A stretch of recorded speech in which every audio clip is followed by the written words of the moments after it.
네, 이번 6월 둘째 주 촬영은 사실 예배 실황을 잘 촬영했는데 음성 녹음이 안 돼서 급하게 또 반성미디어 스튜디오에서 재촬영하게 된 것입니다. 여러 가지 실수가 있고 그렇지만 앞으로 더 나아질 것입니다.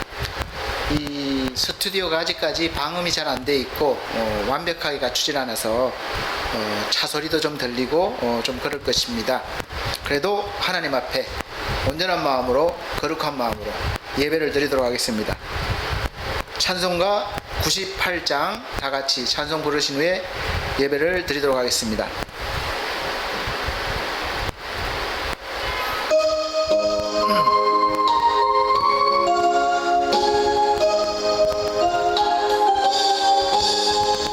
주 예수 내가 알기 전 날 먼저 사랑했는데 더 크신 사랑 나타나 내 영혼 거듭났네.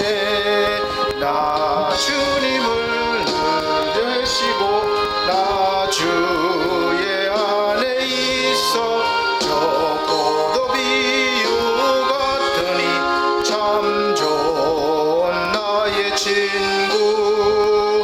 내 친구 대신 예수님 날 구원하시려고 그 귀한 몸을 버리사 내 죄를 대속했네. 나 주님을 늘 믿으며 그 손을 의지하고 내 몸과 마음을 바쳐서 끝까지 충성하리. 내 진실하신 친구여 그 은혜 내려주사 날 항상 보호하시고 내 방패 되옵소서. 그 풍성한 참 사랑을 네 능히 끊을 소냐. 날 구원하신 예수를 찾는 나의 친구. 다 같이 묵도하심으로 6월 둘째 주 예배를 하나님 앞에 드리도록 하겠습니다. 묵도하시겠습니다.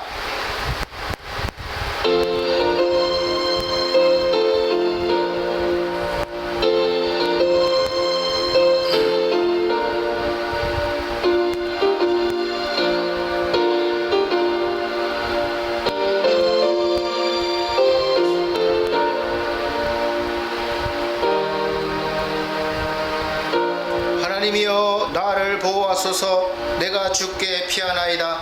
내가 여호와께 아뢰되 주는 나의 주시오니 주밖에는 나의 복이 없다 하였나이다. 땅에 있는 성도는 존귀한 자니 나의 모든 즐거움이 저희에게 있도다. 다른 신에게 예물을 드리는 자는 괴로움이 더할 것이라. 나는 저희가 드리는 피의 전제를 드리지 아니하며 내 입술로 그 이름도 부르지 아니하리로다. 여호와는 나의 산업과 나의 잔의 소득이시니 나의 분깃을 지키시나이다. 아멘. 찬송가 34장으로 찬송 드리도록 하겠습니다.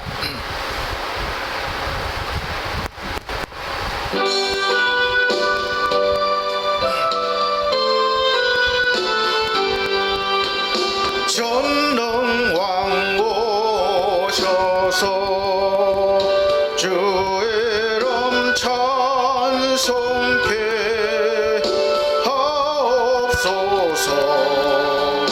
영광과 권능의 성부여 오셔서 우레라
찬송을 드립니다. 존귀한 주님을 영광 중 배웠고 영원히 모시게 하옵소서. 아멘. 성시교독 교독문 19번입니다. 찬송가 뒤에 교독문 19번 시편 84편입니다. 교독문 19번 시편 84편입니다. 만군의 여호와여, 주의 장막이 어찌 그리 사랑스러운지요. 내 영혼이 여호와의 궁정을 사모하여 쇠약하며 내 마음과 육체가 생존하시는 하나님께 부르짖나이다. 나의 왕 나의 하나님 만군의 여호와여, 주의 제단에서 참새도 제 집 얻었고 제비도 새끼둘 보금자리를 얻었나이다. 주의 집에 거하는 자가 복이 있나이다. 저희가 항상 주를 찬송하리로다. 주께 힘을 얻고 그 마음에 시온의 대로가 있는 자는 복이 있나이다. 저희는 눈물 골짜기로 통행할 때에 그곳으로 많은 샘의 곳이 되게 하여 이런 비도 은택을 입히나이다. 주의 궁정에서 한 날이 다른 곳에서 첫날보다 나은즉 악인의 장막의 그 암보다 내 하나님 문지기로 있는 것이 좋사오니 만군의 여호와여, 주께 의지하는 자는 복이 있나이다. 아멘. 다같이 사도신경으로 신앙고백 드리도록 하겠습니다. 나는 전능하신 아버지 하나님 천지의 창조주를 믿습니다. 나는 그의 유일하신 아들 우리 주 예수 그리스도를 믿습니다. 그는 성령으로 잉태되어 동정녀 마리아에게 나시고 본디오 빌라도에게 고난을 받아 십자가에 못 박혀 죽으시고 장사된 지 사흘 만에 죽은 자 가운데서 다시 살아나셨으며 하늘에 오르시어 전능하신 하나님 우편에 앉아 계시다가 거기로부터 살아있는 자와 죽은 자를 심판하러 오십니다. 나는 성령을 믿으며 거룩한 공교회와 성도의 교제와 죄를 용서받는 능력과 몸의 부활과 영생을 믿습니다. 아멘. 네, 찬송가 228장, 새 찬송가 245장으로 찬송 드리겠습니다. 찬송가 228장, 새 찬송가는 245장입니다.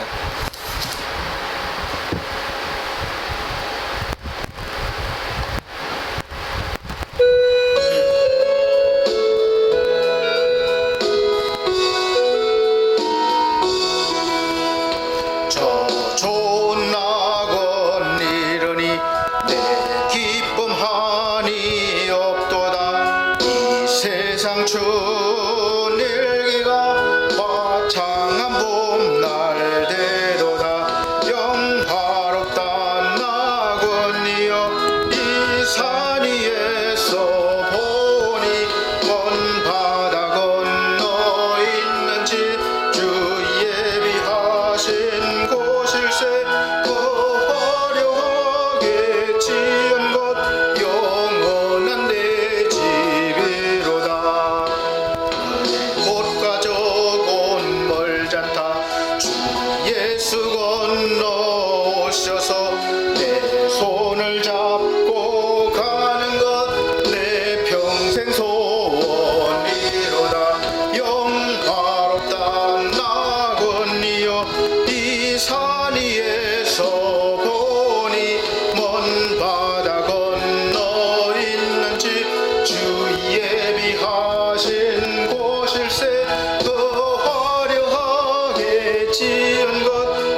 같이 기도드리겠습니다. 살아계시고 우리를 사랑하시고 또 구원하시기를 기뻐하시는 우리 하나님 아버지, 오늘도 저희를 불러주심을 감사합니다. 우리 하나님께서 우리를 사랑하셔서 한 주간도 지켜주시고 모든 환난과 어려움 속에서도 잘 이겨내게 하시며 이렇게 하나님의 보좌 앞에 나오게 하심을 감사합니다. 이 나라의 백성을 사랑하시는 아버지 하나님, 이 어려운 가운데 있는 나라를 구원하시고 또 전쟁과 또 모든 경제의 어려움과 또 질병으로부터 구원하여 주시옵소서. 특별히 이 나라의 민족이 하나님의 복음 들고 세계 열방 가운데 선교하기를 원합니다. 우리 하나님 제사장의 나라로 세워주시고 또 복음을 전할 수 있도록 강대국으로 세워주시며 모든 것 하나님께서 책임져 주시고 채워주옵소서. 또 세계 각국에 나가 있는 우리 선교사님들에게도 은혜와 권능을 더해 주셔서 복음 전하시기에 부족함이 없도록 충만케 하여 주시옵소서. 이 시간 우리가 말씀을 듣고자 왔습니다. 우리 하나님, 또 오지 못한 성도도 있지만 하나님 저들도 함께 은혜 가운데 거할 수 있도록 붙잡아 주시고 언제나 하나님의 말씀을 사모할 수 있는 심령들이 되게 하여 주옵소서. 질병 가운데도 구원하여 주시고 또 모든 문제 속에서 해결을 받는 은혜의 역사가 있게 하여 주시옵소서. 이 시간 주님 앞에 무릎 꿇고 모든 문제를 내려놓으며 하나님께 의뢰합니다. 하나님, 이 시간 마칠 때는 하나님의 은혜가, 하나님의 능력이 임하셔서 모든 문제가 해결되어지고 건강한 모습으로, 기쁜 모습으로 돌아갈 수 있도록 은혜 베풀어 주시옵소서. 마치는 시간까지 함께해 주시옵고 부족한 종을 늘 붙잡아 주심을 감사드리며 예수님 이름으로 기도드리옵나이다. 아멘.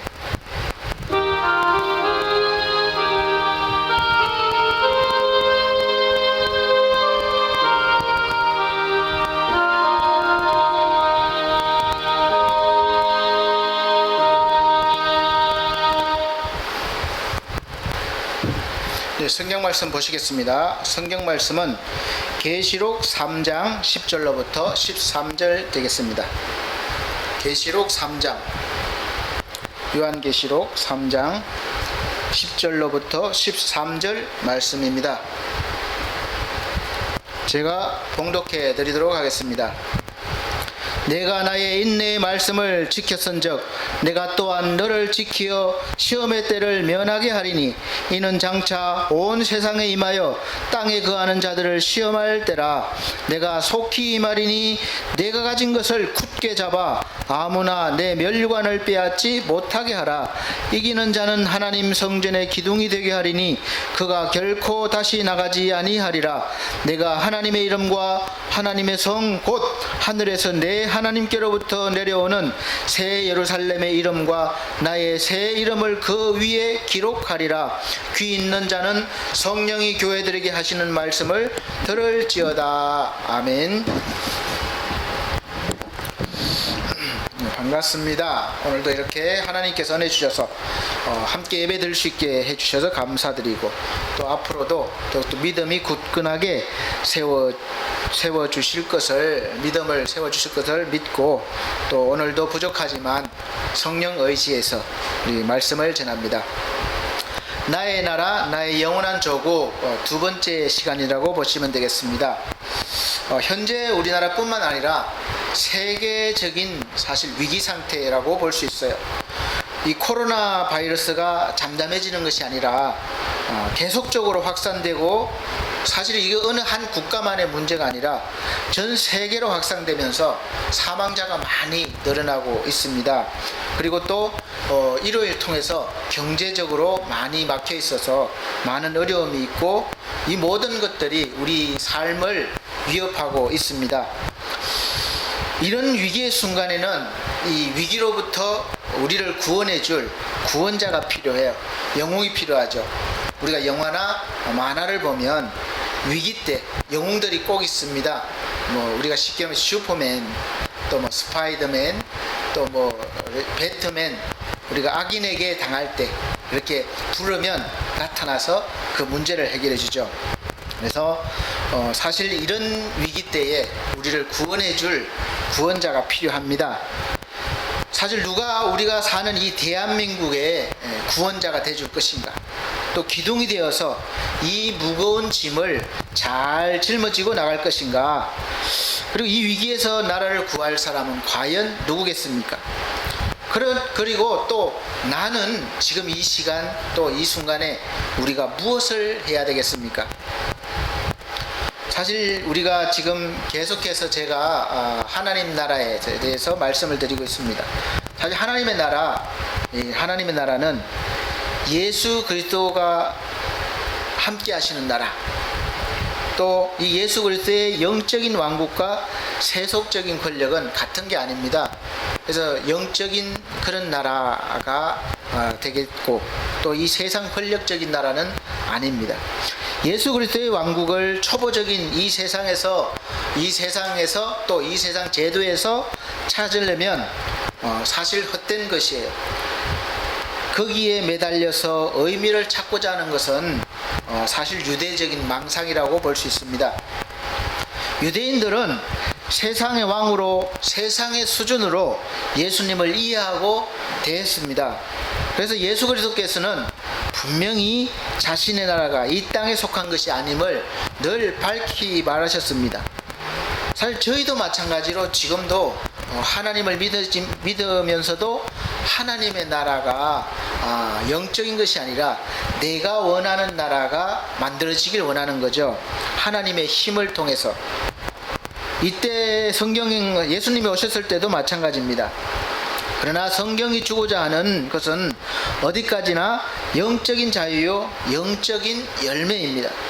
우리가 주어진 자유는 전적으로 그 영적인 한계에 머물러 있어야 되는 거죠. 쉽게 말하면 우리가 예수 믿는다고, 구원받았다고 이 세상 법에서도 자유로워진 것은 아닙니다. 그 구원파 같은 경우는 내가 구원받았으니까 무슨 일을 해도, 무슨 짓을 해도 괜찮다, 그렇게 주장한다고 들었습니다. 그러니까 그것은 잘못된 주장이죠. 비록 영적으로 우리가 죄에서 자유함을 받고 자유를 누리고 있지만, 이 육적인 세상에 있는 우리는 세상적인 통치, 법을 적용받아야 됩니다. 그래서 그 한계가 있는 거죠. 이 영적인 자유는 육적인 것과는 비교도 되지 않는 사실 참 자유를 줍니다. 사실 우리 정신적인 것만, 마음의 위로만이 아니에요. 그것은 영원한 죄로부터, 저주로부터 구원받는 것이고, 또 하나님의 자녀가 되는 권세를 받고 그러한 능력을 받는 것입니다. 영적 통치의 놀라운 권세를 가끔씩 또 때때로 맛보기도 합니다. 그래서 영적인 통치는 우리 속에서 이미 하나님의 나라가 시작되었다는 것을 의미하는 거죠. 그래서 그 한계 속에서, 우리가 늘 한계가 있잖아요. 우리가 하는 한계 속에서 여기서 죽을 몸이 우리가 영생의 복락을 어느 정도 직감하고 예상할 수 있게 해줍니다.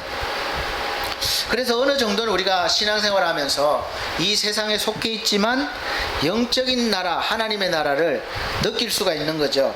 그래서 이 세상 통치는 우리가 사회에 적응해서 전반적인 평화와 안녕을 정진하게 만들어 줍니다.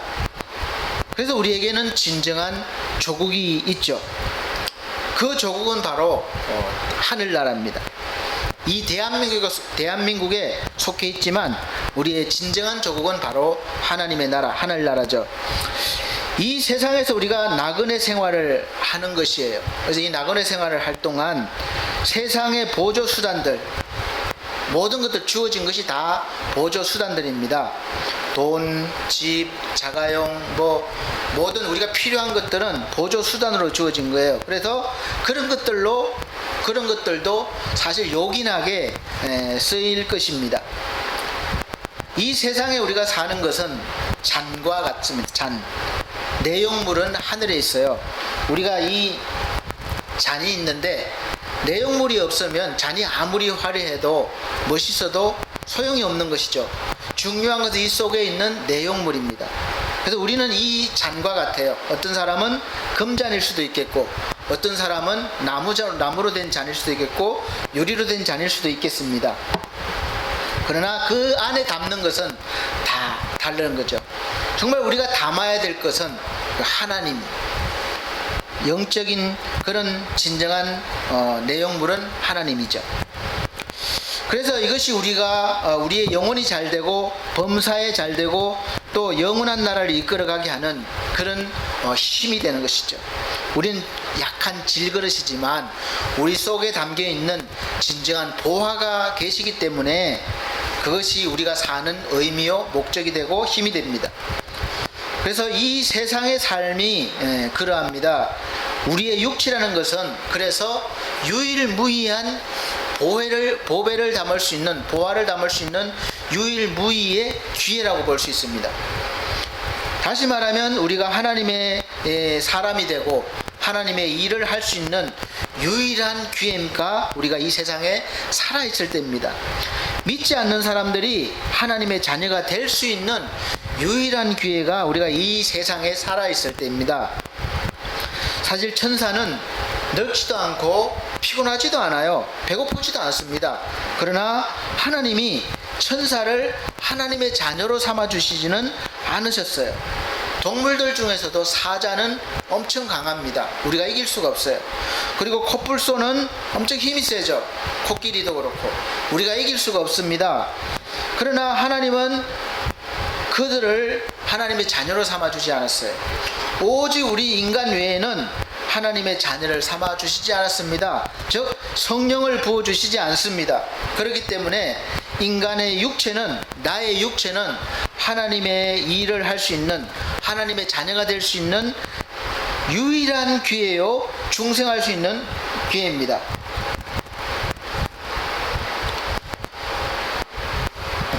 그렇기 때문에 우리가 인간의 육체는 우리가 육체에 있는 동안에는 정말 하나님의 일을 잘 할 수 있도록 우리가 해야 되는 것이죠. 이것을 우리가 안다면 열심히 기회를 잘 살려야 합니다. 우리가 세상의 질서가 잡히고 행복이 오게 하기 위해서 누구보다도 사실은 열심히 일을 해야 됩니다. 성경에서도 게으른 것은 악이라고 할 정도로 성실하게 열심히 일하는 것이 마땅합니다. 그러나 우리의 인간 사회는 결코 완전함이 존재할 수 없기 때문에 비록 교회나 또는 예수 그리스도의 이름을 빌린 것이라 해도 세상을 완전하게 하려는 공상은 절대로 하지 말아야 되는 것이죠. 우리가 예수 그리스도를 등에 힘을 입고 이 세상에 살면서 세상을 정말로 천국과 같이 만들겠다, 그런 공상은 하지 말아야 된다는 것이에요. 물론 지향은 해야 되겠죠. 그래서 신학자 칼빈은 자유가 적절한 절제로 조절돼야 된다고 주장을 했습니다. 그러나 이것은 우리가 존재하지 않습니다. 역사적으로 증명이 돼요. 언제 우리 인간에게 그 자유와 절제가 동시에 있었던 적이 있었던가요? 없었습니다. 인간의 모든 행위는 언제나 이 욕심에서부터 출발해요. 성경도 말씀합니다. 욕심이 자라면, 장성하면 죄가 되고, 죄가 장성하면 사망이 되는 거죠. 그러므로 어떤 형태이든 간에 그 욕심을 적절하게 규제하고 또 다스릴 수 있는 정부가 반드시 필요합니다. 세상적인 정부죠. 정부가 없고 공권력이 없으면 좋을 것 같지만 사실은 즉시 지옥과 같은 상황이 되고 맙니다. 보통 사람들도 막 폭도로 변하고 또 약탈을 하게 되는 것을 우리가 볼 수 있어요. 강한 자가 약한 자를 괴롭게 하고 힘들게 하게 되어 있습니다. 그렇기 때문에 하나님은 비록 이 완전하지는 않고 그림자이지만, 모형이지만 세상에서의 질서를 세우기 위해서, 영원한 하나님의 나라를 바라보게 하시기 위해서 이 세상에서도 왕, 그러니까 집권자를 세우시고 또 나라, 정부를 세우십니다. 그렇다면 하나님이 세우신 사람에게 우리가 복종하는 것은 사실은 우리의 의무입니다. 만약 하나님이 원하신다면 그 세우신 사람이 아무리 대단하다 하더라도, 그 지배자가 대단하다 할지라도 하나님이 원하시면 그 사람을 바꿀 수도 있고 망하게도 할 수 있습니다.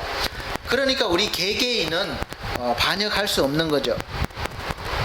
그 집권자는 그 지위 때문에, 그 자리 때문에 존재하는 것이지, 그 사람 됨됨이가, 인물이 흠도 없고 티도 없고 아주 훌륭해서 뛰어나서 세우시는 것이 아닙니다. 이 원리는 모든 조직에서도 다 적용이 되는 거예요.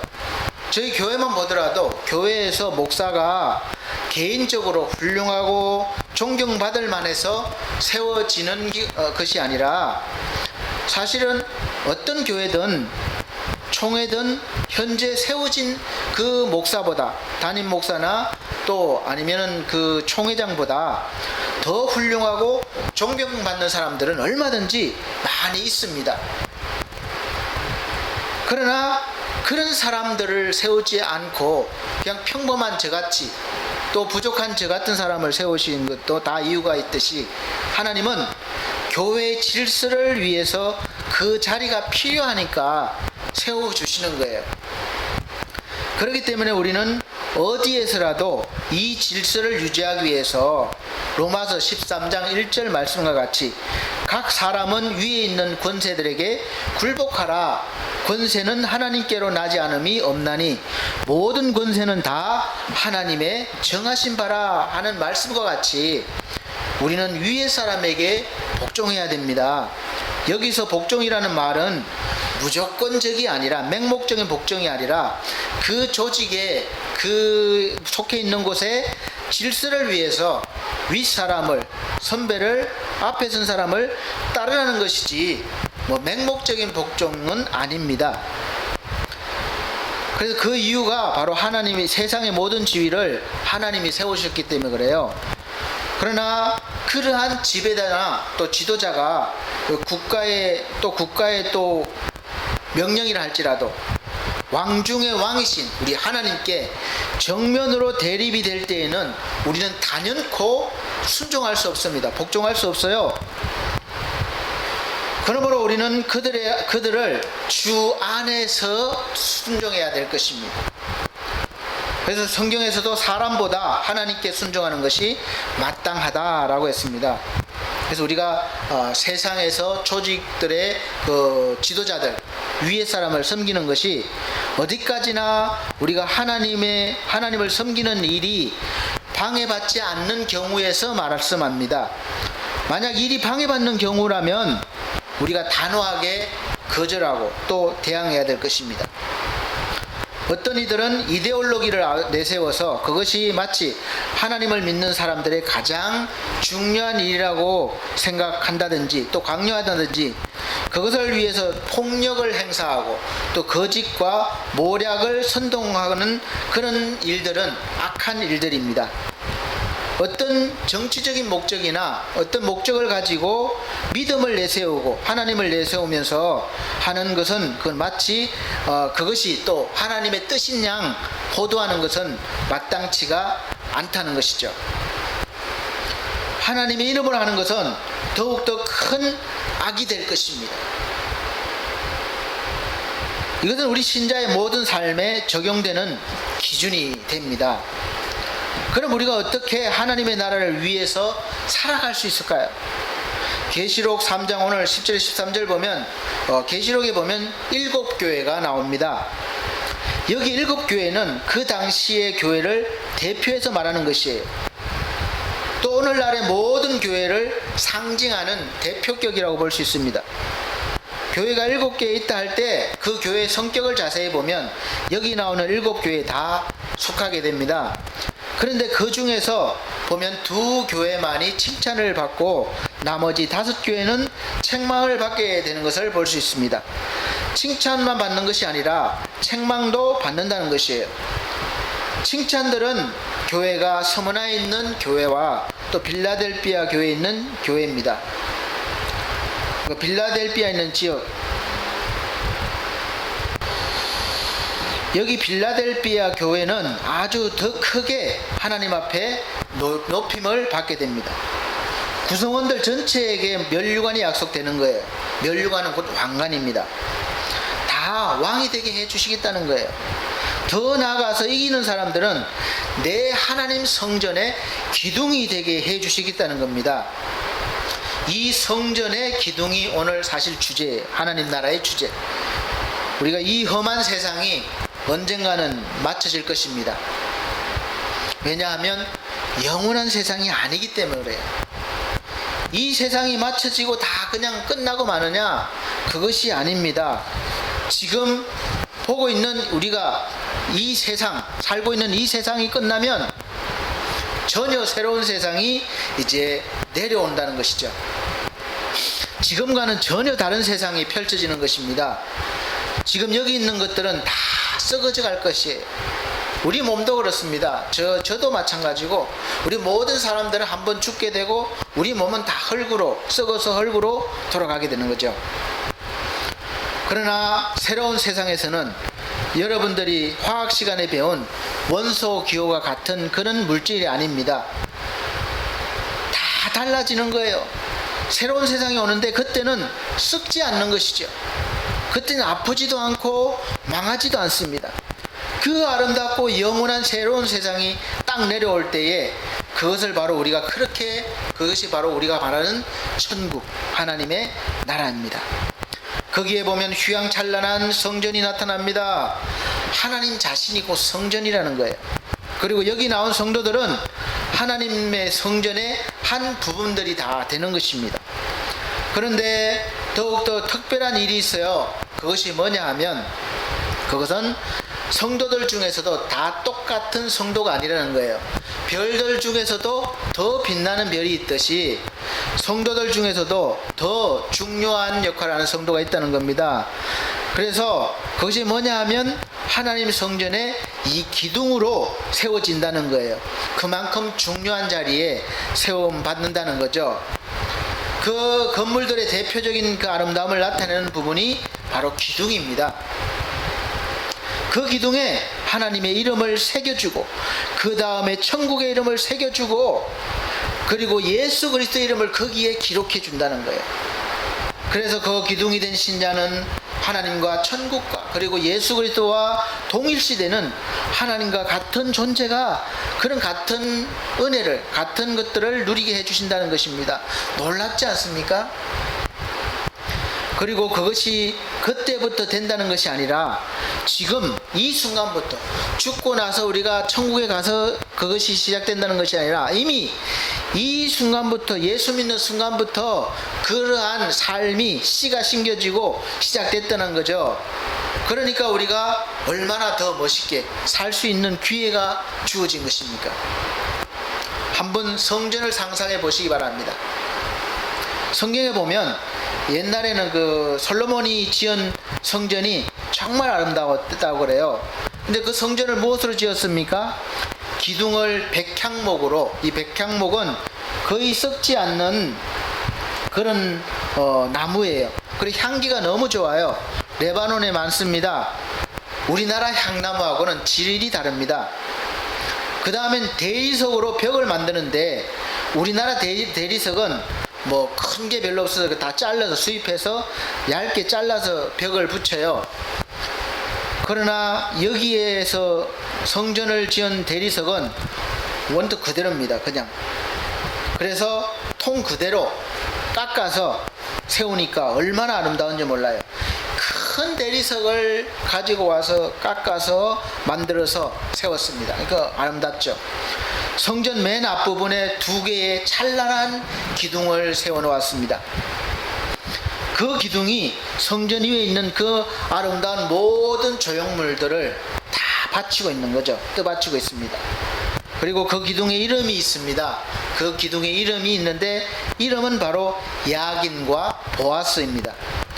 우리나라 말로 해석을 하면 야긴은 그가 세우신다, 보아스는 그가 능력이시다, 이런 뜻입니다.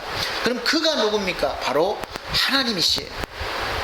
하나님이 세우시고 하나님이 능력이 되셔야지만 그 기둥이 설 수 있고 또 버틸 수가 있는 거죠. 성전은 기둥에 의해서 잘 세워지고 또 거기에 세워집니다. 그리고 많은 부분 돌들로 채워지고 또 여러 가지로 채워지는 거죠. 그래서 그대로 오늘날로 옮겨다 보면 교회도 마찬가지입니다. 많은 신자들에 의해서 세워지고, 교회가 뭐 한 사람만 가지고 세워지는 것이 아니잖아요. 뭐 가난한 사람, 부자, 약한 사람, 강한 사람, 또 다 다양한 분들이 모여서 교회가 세워집니다. 그리고 특별히 그 교회에는 기둥이 있어야 돼요. 교회에 보면 모든 교인들이 다 똑같지는 않습니다. 우리 목사님들을 만나다 보면, 아유 우리 교회 기둥이 있습니다. 누굽니까? 누구 장로입니다. 누구 집사입니다. 이렇게 다 기둥이 아니에요. 많은 사람들이 있지만 기둥 역할을 하는 사람들은 많지가 않습니다. 그래서 자랑을 해요. 그래서 그 중에서 특별히 하나님의 사랑을 받는 사람들이 있다는 거죠. 그 사람들이 모든 교회의 일들을 이끌어 갑니다. 기둥이 되겠다고 나서는 것은 뭐 쉽습니다. 저도 하겠습니다. 좀 해보세요. 그럴 때 시작되는 거죠. 그래서 그 기쁨으로 그 일을 하면 다음에 또 하고 싶어요. 해보니까 너무 좋은 거예요. 은혜스러운 거예요. 그래서 또 더 하게 되고, 그래서 교회 생활을 통해서 모든 기회가 주어지는 것이죠. 뭐 나오지도 않고 아무 일도 하지 않으면서 모든 축복을 동일하게 받는 게 아닙니다. 지금 교회는 건물에서 또 모여서 예배를 드리고 또 모든 일들을 해나가고 있고 또 그렇게 해왔습니다. 그런데 이 코로나 바이러스로 인해서 이 교회가 급격하게 변하고 있어요. 비대면 예배가 실행이 되고, 그러다 보니까 이제 교회가 크게 하는 것이 필요가 없게 될지도 몰라요. 운영하기가 힘드니까. 그래서 앞으로 비대면 교회 생활이 아마 일상화되어 갈 것 같습니다. 그래서 인터넷으로 예배를 드리고 하는 시대가 도래할 것 같은데, 불리한 것도 많죠. 우리가 집에서 누워서 예배를 드릴 수도 있고, 또 뭐 일을 하면서도 들으면서 예배를 드릴 수도 있어요. 그러니까 집중력과 또 경건성이 좀 부족해질 수도 있겠습니다. 그러나 하나님의 말씀은 들을 때에 우리 속에서 역사하셔서 그 시대에 맞게 사람을 일으키시고 또 쓰임받게 하시고 하나님의 나라, 하나님의 복음이 증거되게 하실 것이라고 믿습니다. 어쨌든 이 교회가 모여서 집합 예배를 드리든지 또 랜선 예배를 드리든지 이제 혼자 하는 것은 아니에요. 저도 지금 이 반성 미디어 교회를 갖춘하고 있지만 혼자 하는 것이 아닙니다. 물론 많은 부분을 아직까지 혼자 하고 있지만 돕는 분들이 계시기 때문에 진행할 수 있는 거예요. 가상 공간에서 이루어지는 일들이 있다 해도 사실 현실적으로 우리가 한두 번씩은 모여서 해야 할 일들이 반드시 있기 때문에 건물도 필요하고 또 현실에 맞게 운영하는 방법도 찾아야 할 것입니다. 우리가 하나님 성전의 기둥을 보면 하나님이 세워주셔야지만 내가 설 수 있다는 거예요. 그리고 나는 하나님의 능력으로 설 수 있고 또 하나님의 능력으로 우리가 일을 해나가는 거죠. 그래서 이 두 가지가 늘 있어야 됩니다. 하나님이 세워주시고 하나님의 능력으로 하고, 그래서 여러분들이 그걸 경험하려면 봉사하는 마음으로 믿음을 가지고 교회에 와서 자기의 재능, 탤런트를 사용하셔야 되고 또 지원하셔야 되고 잘하는 분야에서 활동을 해 주셔야 합니다. 목사님, 내가 이것을 하고 싶습니다. 내가 한 부분 청소라도 하고 또 식사 준비도 하고 싶습니다. 저는 컴퓨터를 잘하니까 이 교회 컴퓨터 관련된 일을 하겠습니다. 또 저는 악기를 잘하니까 찬양 쪽으로 제가 하겠습니다. 그렇게 될 때 교회가 점점 교회답게 세워져 나가는 것이고 또 하나님이 맡기신 사명을 감당할 수가 있습니다. 목사 혼자 다 하지 못 삽니다. 그렇기 때문에 그렇게 되기 위해서는 교회 구성원들이 같이 노력하지 않으면 교회는 유지될 수가 없습니다. 특별히 그 중에서 믿음으로 잘하시는 분들을 기둥이라고 그러는데 그분들의 특성이 여기 나와 있어요. 그래서 세상 일도 그렇고 나라 일도 그렇고 전체를 세우는 몇 분들이 꼭 있습니다. 기둥이 어떤 역할을 합니까? 전체를 이뜨받드는 역할을 합니다. 기둥이 이렇게 서 있다가 나 혼자 왜 이렇게 힘들지? 나는 못해. 그리고 포기한다면 그 건물 자체가 흔들려서 무너지고 말 것입니다. 서 있을 수가 없어요. 세상 일도 그렇습니다. 대통령이 한 국가의 중심인데 대통령이 힘들다고 나 대통령 못 해먹겠다. 그리고 내려와 버리면 그 나라가 어떻게 되겠습니까? 또 회사도 마찬가지예요. 회사 리더가 오너가 나는 이 운영이 힘들어 못해 포기해버리면 그 밑에 직원들이 어떻게 흔들리지 않고 서 있을 수가 있겠습니까? 교회도 마찬가지입니다. 그래서 기둥이 빠져나가면 정말 곤란한 일들이 많이 생길 수밖에 없습니다. 그래서 기둥은 어렵고 힘든 일이 있다 해도 절대로 그 자리를 벗어나서는 안 돼요. 사실은 또 흔들려도 안 됩니다. 기둥이 흔들리면 전체가 다 흔들리는 거예요. 그래서 이 교회 일도 마찬가지로 목사님이 알아주지 않는다고, 또 누가 알아주지 않는다고 속상해하고 그냥 흔들리면 기둥이 될 수가 없습니다. 기둥은 우리가 노래도 있잖아요. 비가 오나 눈이 오나 바람이 부나, 이렇게 비가 와도 바람이 불어도 이렇게 늘 그 자리에 흔들리지 않고 서 있어야 되는 것입니다. 예배 때 보면 거리가 먼데도 이 예배마다 늘 빠지지 않고 나오시는 분들이 있어요. 확실히 그 자리, 자기 자리에 서 있는 거죠. 그래서 하나님이 복을 주시려고 해도 사실은 그 자리에 늘 있어야 복을 주시지, 그 자리에 없으면 어떻게 복을 주시겠습니까? 그래서 많은 분들이 말없이 자기의 짐을 지고 있죠. 묵묵히 힘들어도 자기의 짐을, 또 건물을 짊어지고 있는 것입니다. 무슨 일이 생겨도, 몸이 아파도, 피곤해도, 또 일이 잘 안 풀려도 그렇게 자기 자리를 지키고 있는 거예요. 여러분 그렇지 않습니까? 우리가 각 부분들을 다 맡고 있는데, 사실 뭐 여러 가지 큰 교회로 보면 교사도 해야 되고, 성가대도 해야 되고, 주방봉사도 해야 되고, 또 자기 각자 이렇게 주차장 관리도 해야 되고 해야 하는데, 한 사람이 빠지면 또 하여튼 사람이 한 가지 더 맡게 되는 거예요. 그러니까 두 가지, 세 가지 하게 되는 거죠. 그러니까 힘들게 됩니다.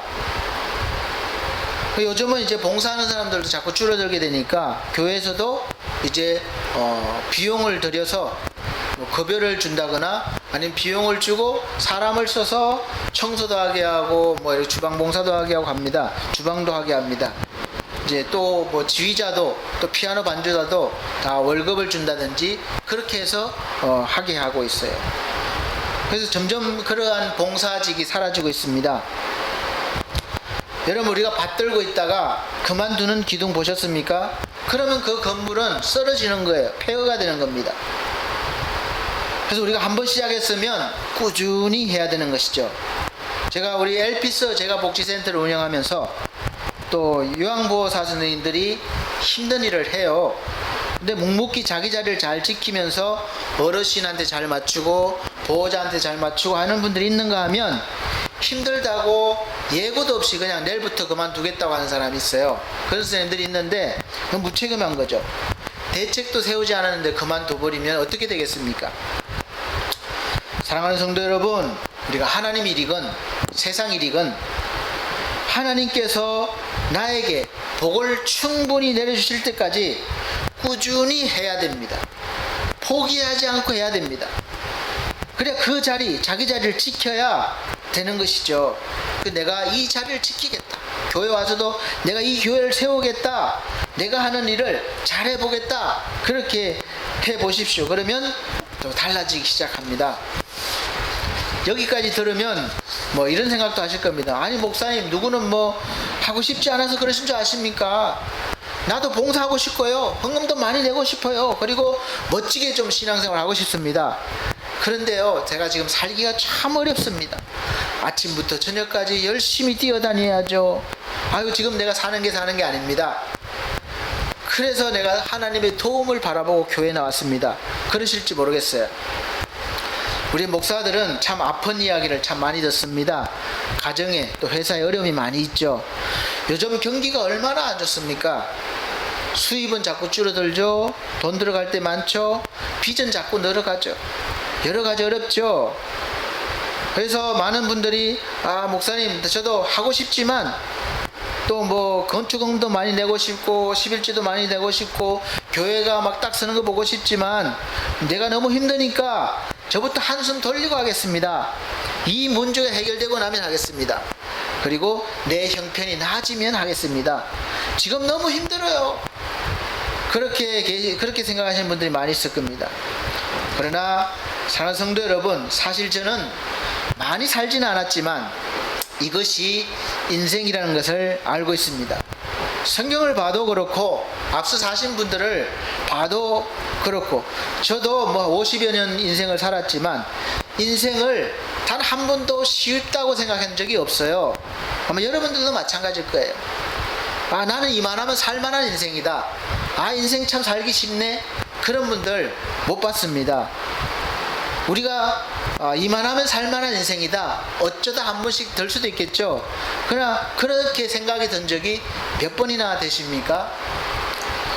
대부분 그런 생각보다 살기 정말 힘들다 이렇게 생각하시는 분들이 많을 거예요. 그런데 어떻게 그 힘든 과정에서 성전의 기둥이 되었느냐?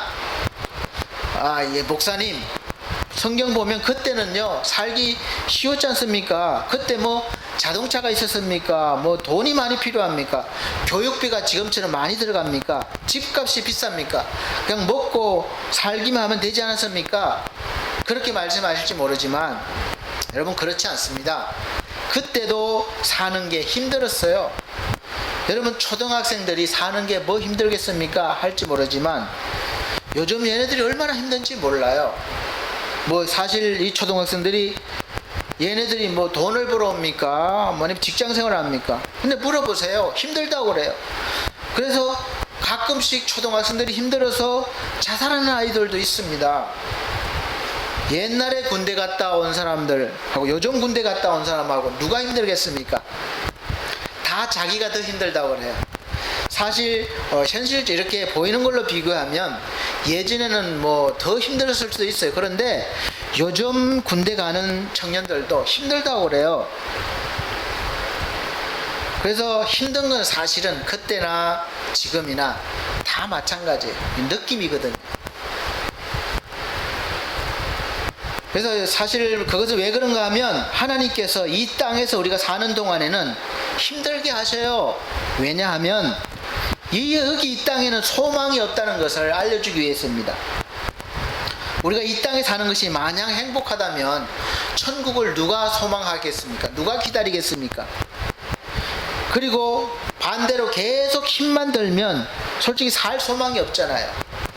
그래서 하나님께서는 절망하면 안 되니까 가끔씩 천국 비슷한 그런 생활도 하게 하셔서 이것이 천국이구나 이런 느낌을 알게 하시고 소망을 갖게 하시고 또 그 소망만 가지고 있으면 이 땅에 살기 때문에 또 가끔은 힘들게 하셔서 또 지옥도 맛보게 하시는 거예요.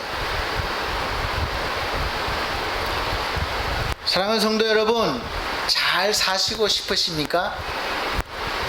제가 잘 사시고 싶냐고 물어보는 것은 뭐 부자가 되어서 돈 잘 벌어서 많은 것을 누리고 사는 것을 묻는 것이 아니라 정말 행복하게 살고 싶은지를 묻고 있는 것이죠. 가정이 잘 되고 싶습니까? 그러면 이제 하나님 성전의 기둥이 되어 보십시오. 목사님 말씀드렸잖아요. 내가 지금 이렇게 힘들어 죽겠는데 교회 와서까지 힘들게 기둥이 되어야 합니까? 교회 올 시간도 없어요. 내가 죽겠습니다. 주일이라고도 안 합니다. 일요일날 내가 밀린 잠 자기도 바쁩니다. 그렇게 말해요. 그러나 주일날 잠만 자면 월요병 생깁니다. 더 피곤하고 힘들어요. 이 생활의 밸런스라고 그러나요? 그게 깨지기 때문에 더 힘들어요. 그래 월요병이 오는 겁니다. 그리고 잠을 많이 자는 것도 좋은 것이 아니에요. 그리고 또 일찍 일어나서 그렇지 사람 만나야죠. 가서 뭐 같이 비유 맞추고 골프라도 쳐야죠. 같이 뭐 식사라도 해야죠. 그러면 뭐 할 말 없는 거죠. 뭐 그런 분 앞에서 뭐 어떤 말을 하겠습니까? 계약을 꼭 주일날 해야 한다 그러면 하러 가셔야 되죠. 그러나 매주 꼭 계약을 주일날 하러 가면 안 됩니다. 왜 안 되는지 아세요? 어차피 사는 것은 힘이 듭니다. 우리가 한 고비만 넘기면, 이 계약만 끝나면, 이 문제만 해결되면 다 될 것 같죠? 아시다시피 또 어려운 일이 생깁니다. 그렇게 호락호락하지 않다는 것은 우리가 알고 있어요. 그것은 우리의 바람일 뿐입니다. 세상은 그렇게 호락호락한 것이 아닙니다. 돈 많이 있는 사람들도 힘들다고 합니다. 힘들어 죽겠다고 해요. 권력을 잡은 정치인들 힘 안 들 것 같죠? 잡는 순간 더 힘들어집니다. 여러분 힘이 하나도 안 든 사람 한번 데려와 보세요. 제가 맛있는 거 사드릴게요. 다 힘들다고 그래요. 안 힘든 사람 없습니다. 안 힘든 사람은 있는데 죽은 사람입니다. 죽은 사람은 힘들지 않아요. 그래서 우리가 제대로 살고 싶으면 어떻게 해야 되느냐? 그 방법을 알려주시기 위해서 바로 예수님이 오신 겁니다. 야, 너희들 수고하고 무거운 짐 졌지? 그거 가지고 다 나에게 와라. 그리고 내가 너희를 쉬게 하겠다. 너희는 나의 멍에를 배워라. 그죠? 아니, 내가 힘들어 죽겠다는데 언제 또 주님의 멍에까지 져야 됩니까? 아니다. 내 멍에는 쉽고, 그러니까 내게 배워라. 쉬우니까 내게 배워라. 그러면 너희 마음이 쉼을 얻으리니, 이 멍에는 쉽고 내 짐이 가볍기 때문이다 그랬습니다. 세상의 모든 멍에를 내려놓으려면 하나님의 멍에를 먼저 져야 되는 거예요. 우리가 생각하면은 졌는데 또 지면 더 무거울 것 같죠? 천만에요. 하나님 멍에를 칠 때에 내 짐이 가벼워지는 것입니다. 그게 원리예요. 그래서 우리가 사실은 기둥이 된다는 것은 내 힘으로 되는 것이 아닙니다. 하나님의 능력으로 하나님이 세워주셔야지만 교회도 또 내가 맡은 이 직장과 가정과 모든 일들을 우리가 무거운 짐을 질 수가 있는 것이죠. 그리고 기둥이 될 수 있습니다. 사랑하는 성도 여러분, 우리가 하나님이 나타나셔서 무슨 소원을 들어준다고 한다면, 정말 원하는 것을 한 가지 들어주신다고 한다면 어떤 소원을 말씀하시겠습니까? 정말 하늘의 것을 말하시겠어요? 아니면 이 땅의 것을 말하시겠어요? 근데 대부분의 사람들은 하늘의 것보다 지금 당장 눈앞에 보이는 문제 이런 것만 생각할 수밖에 없어요. 그래서 문제만 보면서 뛰어다니는 겁니다. 그래서 힘든 사람은 보는 게 그 문제밖에, 힘든 것밖에 없어요. 그래서 그것만 보면서 하루 종일 뛰어다니는 거죠. 그러니까 그 짐이 점점 무거워지는 거죠. 하나님 뭐라고 하셨습니까? 문제는 그냥 둬라. 나부터 믿으라는 거예요. 내 집 내게 다 가져와라. 너의 집 나에게 다 가져와라. 내게 맡겨라. 내가 해결해 주겠다.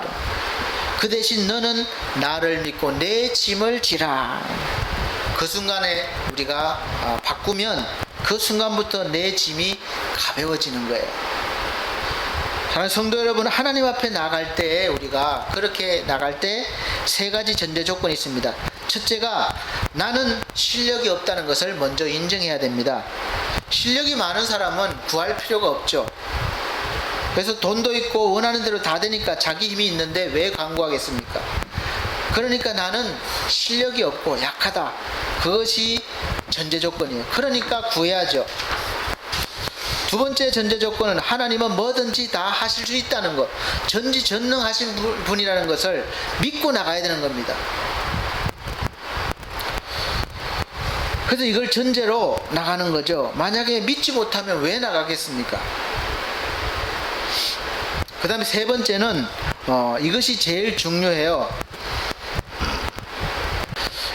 세 번째 전제는 바로 이것입니다. 제일 중요한 건데, 하나님이 기도하면 내가 기도하면 들어주신다는 약속을 믿고 나가는 것이죠. 우리가 예수의 이름으로 기도하면 무엇이라도 들어주신다고 약속하신 그 말씀을 믿고 나가야 되는 것이죠. 그 약속 때문에 우리가 기도하는 것이고, 그 약속 때문에 하나님이 우리에게 응답을 주시는 것이지, 제가 뭐를 잘했다고, 하나님 마음에 들게 했다고 응답해 주는 것이 아닙니다. 반드시 그 약속을 믿어야 되는 것이죠. 그래서 정리하면, 첫째는 나는 무능합니다. 둘째는 하나님은 전능하신 분이십니다.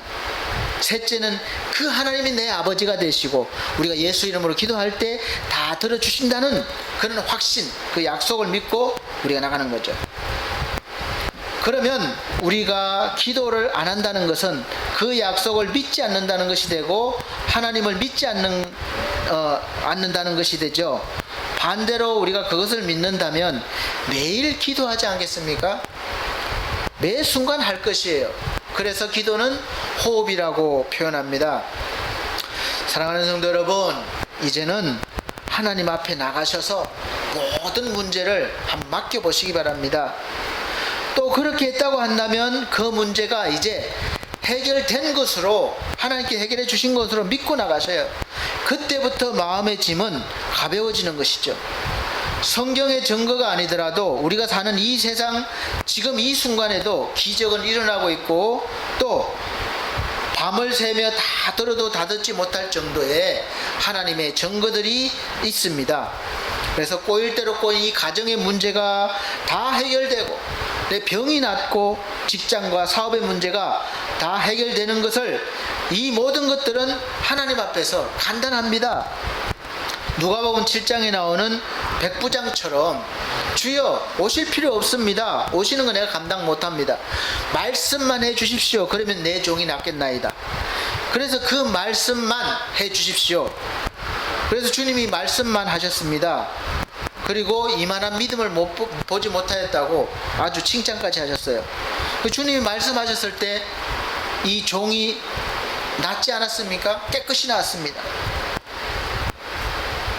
그러니까 우리가 이 백부장처럼 하나님 도와주십시오, 말씀해 주십시오, 그것이죠. 뭐 오셔서 안수해 주세요 그러지 않으더라도 말씀만으로도 충분히 하나님은 우리의 모든 문제를 해결해 주실 수 있는 분이심을 믿으시길 바랍니다. 오늘 본문 말씀에 보면 내가 나의 인내의 말씀을 지켰으니 그러면 내가 너를 지켜가지고 시험의 때를 면하게 해주겠다는 것입니다. 누구나 다 시련이 있습니다. 삶 자체가 시련이에요. 그러나 정말로 하나님의 말씀을 믿고 약속을 붙잡고 나가면 하나님께서 우리를 지켜주시고 시험의 때를 면하게 해주시겠다는 것입니다. 많은 분들이 힘들다고 교회에 나오지 않습니다. 또 다른 데 가요. 여러분, 힘들다고 다른 데 가면 갈수록 더 세상의 짐은 커질 수밖에 없습니다. 그래서 그 전에 교회에 오셔서 우리가 힘부터 받으셔야 됩니다. 교회에 오셔서 하나님의 도움을 받으시라는 겁니다. 그래서 내 힘으로 좀 해결해 보겠다고 뛰어나가죠? 되지가 않습니다.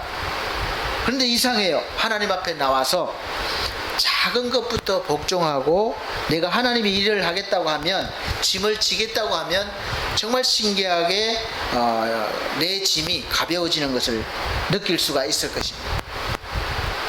세상의 일이 두렵지가 않습니다. 불안하지가 않는 거예요. 여러분 어떻습니까? 마음이 지금 평안하셔요? 저도 지금 그렇습니다. 설교하니까 하는 말이 아니고 제가 요즘에 얼마나 많은 무거운 짐이 있는지 몰라요. 그런데 걱정도 많이 되죠. 때로는 사실 솔직히 말씀드리면 어떤 때는 잠이 안 올 정도로 그런 걱정, 근심, 무거운 짐이 많이 있을 때가 있습니다.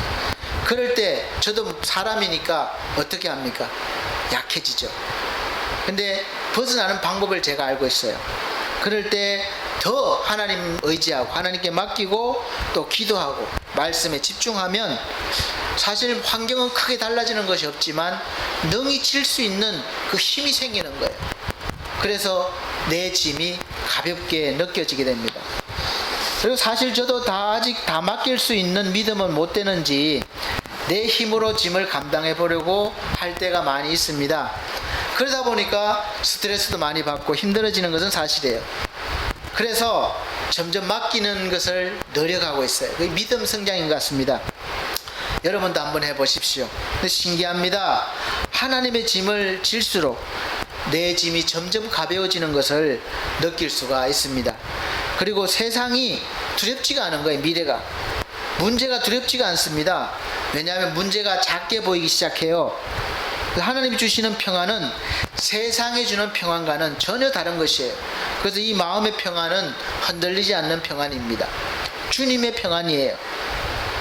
하나님을 믿는 사람은 문제보다, 병보다, 그 어떤 것보다 하나님이 더 크심을 믿으셔야 됩니다. 이 빌라델비아 교회도 그 당시에는 힘들었습니다. 이 교회가 하나님께만 칭찬받고 세상에서는 뭐 인간답게 살지 못하고 아주 처참한 밑바닥 인생을 살았느냐? 그렇지 않습니다. 교회 일만 잘하고 세상에 아무 능력이 없느냐? 그렇지 않아요. 빌라델피아 성도들도 교회 일을 충실히 하면 할수록 세상에 나가서도 더 능력 있게 일하고 또 좋은 집에서 살고 더 좋은 직업을 가졌고 베풀면서 높은 사람으로서 세상에서 사랑과 존경을 받고 살았던 것이죠. 왜냐하면 하나님이 그렇게 살 수 있는 힘을 주시기 때문에 그렇습니다. 여러분이 하나님의 성전을 기둥되어 받들 때에 위로부터 그 능력이 쏟아지는 것이고 그 능력으로 모든 일을 감당해 나가는 것입니다. 성도 여러분, 평생 교회에 나오고 신앙생활을 해도 이 5교회처럼 책망받을 수가 있습니다. 그들도 칭찬을 기대했습니다. 그런데 뭐가 달라요? 성경은 분명히 말합니다. 내가 내 말을 지켰다. 내 이름을 배반치 않았다는 거예요. 어떤 어려움이 와도 말씀을 믿었고 지켰다는 것입니다. 이제 성도 여러분은 그 어떤 아픔보다도 더 크고 강한 믿음의 사람이 되으셨습니다. 이제 성도 여러분들은 그 어떤 병보다도 더 크고 강한 사람이 되셨어요. 이제 성도 여러분들은 그 어떤 문제보다도 더 크고 강한 그런 믿음의 사람이 되셨음을 믿으시기 바랍니다. 이것을 늘 주장하세요. 내가 과거보다 더 믿음이 좋아졌다. 내가 과거보다 더 능력이 세졌다. 내가 과거보다 더 강해졌다. 내가 과거보다 더 참을성도 많아졌고 사랑도 많아졌다. 그래서 내가 과거보다 더 잘할 수 있다. 그래서 세상에서도 인정받고 하나님께 칭찬받을 수 있다. 이렇게 늘 주장하시기 바랍니다. 왜 그렇습니까? 하나님께서 내 능력이 되시고 또 나를 세워주시기 때문입니다. 기둥이 되었기 때문에 그래요. 이렇게 믿으시고 하나님의 성전의 기둥이 다 되셔서 맡기신 사명과 또 여러분이 지금 해내고 있는 직장, 사업 일들, 가정 일들을 훌륭히 해내셔서 지금 이 나라, 보이는 조국, 대한민국에서도 또 귀하게 쓰임받고 어려움에서도 이 나라를 구하는 영웅이 되시고 또 하나님 나라에서도 귀히 쓰임받는 하나님의 자녀가 되시기를 예수 그리스도 이름으로 축복합니다. 기도하겠습니다. 우리 하나님 아버지 감사합니다. 오늘도 우리에게 귀한 말씀 주셨습니다. 하나님 나라의 기둥이 되어서 세상에서도 기둥 역할을 감당할 수 있도록 도와주시기를 바랍니다. 우리 하나님 감사합니다. 오늘도 나에게 맡겨진 사명과 모든 일들을 능히 해낼 수 있도록 도와주시고 지속적으로 은혜와 능력을 더하여 주셔서 하나님 나라의 귀한 쓰임을 받고 또한 세상에서도 칭찬받는 인정받는 모든 우리 일꾼들이 될 수 있도록 도와주옵소서. 예수 그리스도 이름으로 기도하옵나이다. 아멘. 찬송가 209장, 새 찬송가 285장 찬송 드리시면서 준비하신 예물 드리도록 하겠습니다. 찬송가 209장, 새 찬송가 285장입니다.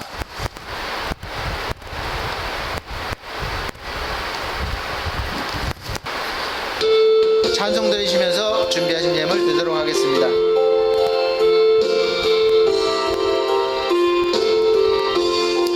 주의 말씀 받은 그날 참 기쁘고 복되도다.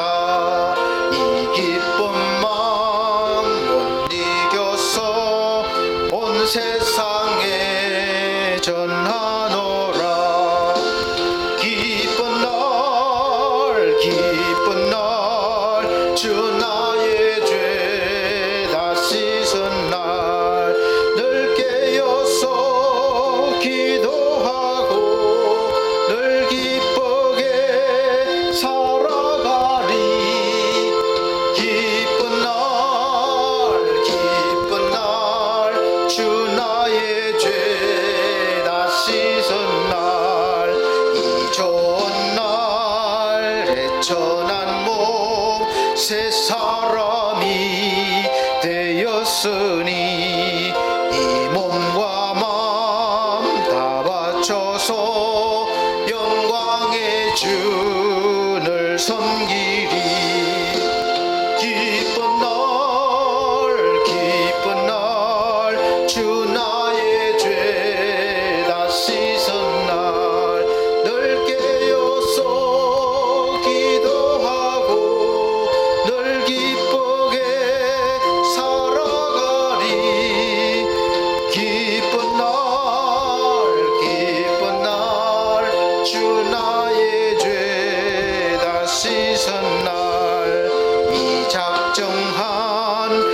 그날부터 평안한 마음들 있어서 이 복된 말 전함으로 내 할범분 삼았도다.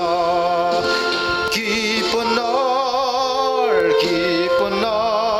주 나의 죄 다 씻은 날 늘 깨어서 기도하고 늘 기쁘게 살아가리. 기쁜 날 주 나의 죄 다 씻은 날.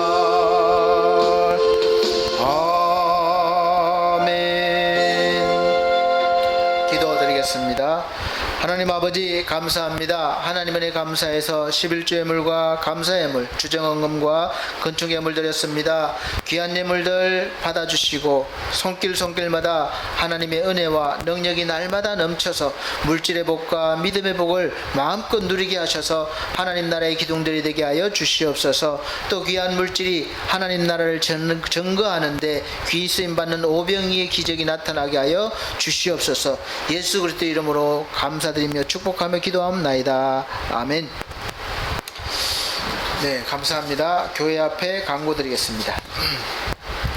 코로나 바이러스가 계속 지속적으로 지금 확산되고 있는 추세입니다. 계속해서 마스크 착용 잘 해주시고 또 손 소독 잘 해주시며 또 거리두기 항상 신경 써주시기 바랍니다. 모임이나 어디 함께하는 많이 모이는 자리는 될 수 있으면 잠잠해질 때까지는 절제해 주시기를 바랍니다. 자, 그럼 61장 찬송 드리고 축도로 예배를 마치도록 하겠습니다.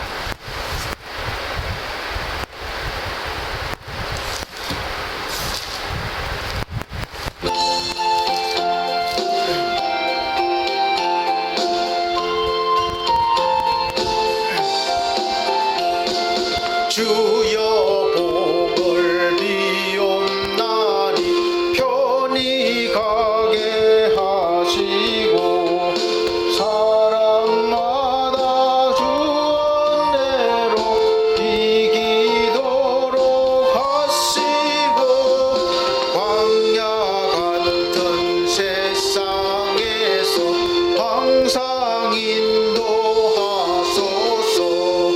주의 복된 말씀 듣고 무한 감사합니다. 구원받은 주의 성도 열매 맺게 하시며 하나님이 우리 함께 항상 계시옵소서.